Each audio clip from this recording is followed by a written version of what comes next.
Hi guys! Welcome to my channel and welcome sa Bea sa Barrio episode. Char!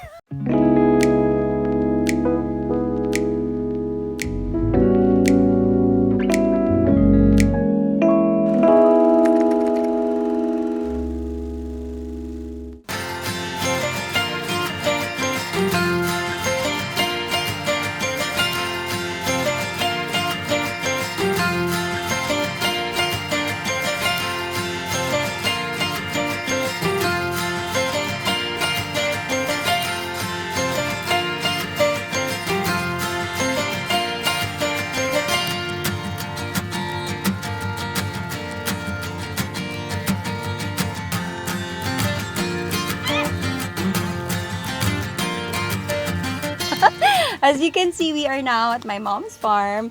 Before anything else, I'd like to thank everyone who has already watched our farm tour video. Maraming salamat din sa lahat ng magagandang comments. And I hope we were able to inspire you to also put up your own little farm, just like how we did it 9 years ago. There's really something about going back to basics that I like. Kasi di ba parang mas pinapasimple natin yung buhay natin. Sa ngayon na ang dami-daming complications ng mundo. Who needs more complications in their lives? So let's make it more simple. Let's go back to basics. At sa panahon ngayon, usong-uso ang mga farm-to-table recipes. Kasi nga, lahat ng tao, mas gusto nila na kumain ng mga, siguro, fresher ingredients, dishes that have lesser preservatives. And parang feeling ko, kailangan ko rin i-maximize yung mga bagay na nakukuha namin dito sa farm for free. Diba? Ito yung mga pinaghihirapan ng mga tao dito, especially my mom. They really put in the hard work for everything to grow as fresh and as big as possible.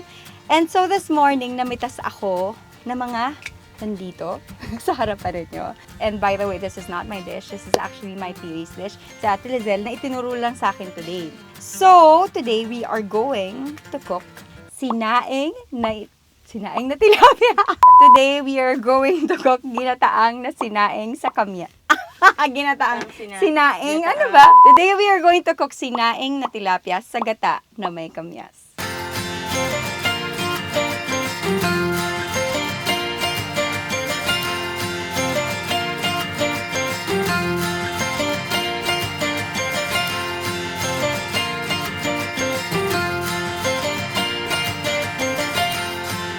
So these are the ingredients that we are going to need. Kamias, bawang at sibuyas, luyang dilaw, meron ding siling labuyo at siling panigang. Dito sa platter na to, ano ko namin sa farm namin ay ito lang. Pero dahil nandito kami sa Zambales, halos lahat ng tinitinda sa palengke ay talagang fresh. Siyempre nakita nyo sa farm tour na meron din kaming fish pond. So yung tilapia namin, kinuha namin sa fish pond. Meron din tayong gata. This one, binili namin sa palengke this morning. Kasi meron din kami mga coconut trees pero hindi pa sila ready. And then, of course, salt and pepper to taste. And most importantly, meron tayong dahon ng saging na kinuha rin dito sa farm para pangbalot sa tilapia. And to make it more interesting and more flavorful, syempre, lulutuin natin siya dito sa palayok clay pot. So, actually, it's a clay pot dish na iiwan mo lang talaga. Hindi ko alam kung tamang sabihin one pot dish since it doesn't have grains and everything, but it's something that is very, very simple to do and konti lang yung ingredients as you can see. And mura lang yung ingredients na kakailanganin mo to make this dish. Okay, the first thing that we shall do is to put the banana leaves inside the pot. So, iaano mo lang siya, parang lalagyan mo lang siya sa ilalim. Parang ano siya, parang first layer para hindi masunog yung tilapia mo. Kasi minsan, pagka iiwan mo siya sa apoy, yung fish, pwede siyang mag-stick sa ilalim and it can be very hard to remove. And then, the second thing that we will do is to put salt dito sa ating tilapia. So, aasinan muna natin yung tilapia para magkaroon na siya ng flavor agad. There you go. So, later, magpipiknik ako dyan. Makikita nyo, ganito lang kasimple yung buhay sa probinsya. Kukunin natin ang ating banana leaves. Gagawin mo siyang burrito. Yan, i-wrap natin siya. Kasi may flavor din na lalabas dyan sa banana leaves. At iba rin talaga, no, kapag kumakain ka talaga sa banana leaves. Iba rin yung parang mas mapapasarap yung kain mo. At lalo na kapag nagkakamay ka. At kung mapapansin nyo, meron tayong mga kaaway na langaw kasi pag nag-harvest sa farm, alam nyo naman, hindi yan maiiwasan. After nating mabalot ang fish, what we're going to do is put the kamias muna sa loob ng clay pot. Pero bago yan, maghuhugas muna ako ng kamay. Gusto ko lang ipakita. Inuman din talaga to. And natural na sink char. And then, next thing that we will do is put the kamias sa loob ng palayok. At gagawin natin, kasi meron tayong mga kamias dito na nakakat na, and meron din tayong buo pa. Ito, ilalagay natin siya sa loob ng palayok ng buo pa para patungan ng fish. Para medyo nakaangat siya. Kagaya na sabi ko kanina, we don't want the fish to stick dun sa loob ng clay pot. And kapag nalagay mo na lahat ng kamias sa loob ng pot, ilalagay na natin ang ating fish. So, para siyang naka-layer. And then, the last one. And then, ngayon, ilalagay na natin itong mga nakakat na kamias sa ibabaw ng fish. Bakit may nakakat? Kasi, mas lalabas yung flavor ng kamias. At mas aasim yung dish kapag nahiwa na siya. And after this, nakalimutan kong sabihin sa inyo kanina yung isa pang ingredient, which is water. Siyempre, kailangan niya mag-steam. So, maglalagay tayo ng tubig. Then, lalagyan ulit natin siya ng asin. Siyempre, pepper to taste. Nakita nyo naman ang ating mga gamit dito sa farm. Ako gusto ko na medyo maanghang. So, lagyan natin. At gusto ko yung parang smoky flavor. So, let's put a lot.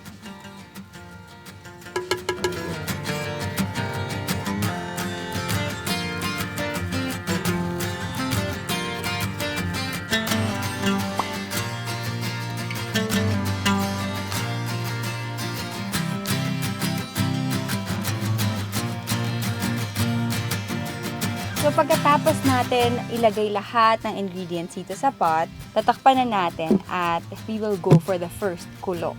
Using, of course, wood burner.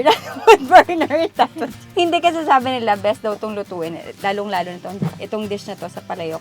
Kapag gumagamit ka lang ng kahoy. Kasi siguro it brings out the flavor more, or siguro there's really something about cooking it this way that creates this parang nostalgic effect. So, we shall put this clay pot here.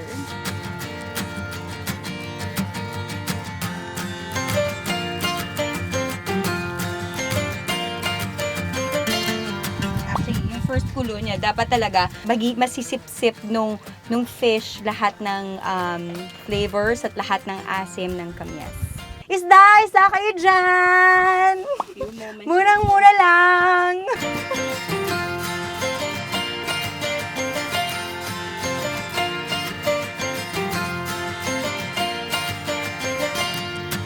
So, after mga 15 to 20 minutes, check na natin yung loob ng palayok natin. And, yan yung perfect na itsura niya. Parang lumapot na siya at lumabas na yung lahat ng katas ng kamias. At kapag ganito na yung itsura niya, we can put in the rest of the ingredients. Unahin natin ang bawang. At kung gusto nyo rin, pwede rin kayo mag-face shield habang ginagawa to. Kasi ang sakit talaga sa mata niya. And sibuyas. Baliktad pa yata yung pagkasabi ko. Ito bawang. Sibuyas. And then, dito na tayo sa luya. Ay! I love it! Siyempre ang ating sili. Siling panigang. Damihan natin dahil napakahilig ko dyan. Later na to, ito ang ating pang-garnish. Of course, do not forget the gata. Kasi ito talagang magpapasarap. Ito na ang ating gata. A secret ingredient sa dish na ito. Tapos, pwede ka na rin magsalita ng sana ako na lang. Ako na lang ulit. Nakakaiyak to. Ang sakit sa mata nito. Ito, very important step. Do not forget, huwag nyo nang tatakpan yung palayok kapag nadagay nyo na yung gata kasi baka magbuo-buo and we don't want that. We want it to be creamy. Kailangan nating lasa dito yung medyo creamy, na maasim, na maanghang. So, leave this for siguro another 15 to 20 minutes and we shall eat.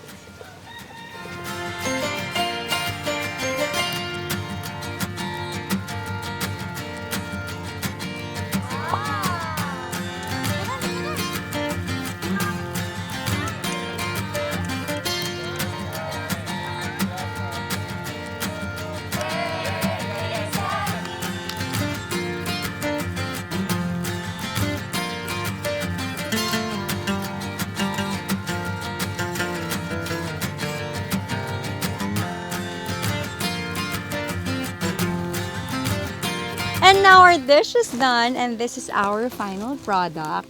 Yum! Yum, yum, yum. Makikita nyo na parang nag-green na siya because meron siyang luyang dilaw that's served as a natural food coloring. And ang bango niya, maaamoy mo yung kamyas, yung gata, and yung... Alam mo, perfect nito because we use the freshest ingredients available. And I consider myself as a very, very lucky person because andito lang yung resources natin. I'm happy and proud that we live in a sustainable farm where we can just pick our ingredients and cook this kind of food, this kind of dish. And para sa akin, kahit na hindi man ito available sa inyo, pwede nyo pa rin itong gawin sa bahay. And what's nice about it is that habang iniinit siya ng iniinit, mas masarap yung ganitong klaseng dish. At syempre, bago ko kumain, para kompleto talaga yung provincial, ay yung buhay probinsya experience natin. Kakain ako dito sa banig na nagkakamay under our mango tree. And syempre, with kanin, because kanin is life. Itong kanin na to, galing din ito sa palaya ni Mama sa Botolan. Totoo lang, alam mo yung talagang fresh na rice, yung fragrant pa siya na walang pandan or walang anything. Talagang alam mo na fresh talaga siya from our farm. So, shall we start? Ang sarap magkamay. At syempre, may mga panghimagas tayo na galing din dito sa farm na pinitas natin kanina. Andyan yung langka, yung masarap na atis, and kayumito. Hindi na ako mahiya sa inyo. Yum! Nakikita niyo ba yan? Ang ating reveal. Ang anghang niya. The best. Ganito siya yung sinasabaw mo yung sauce niya. Yum, yum.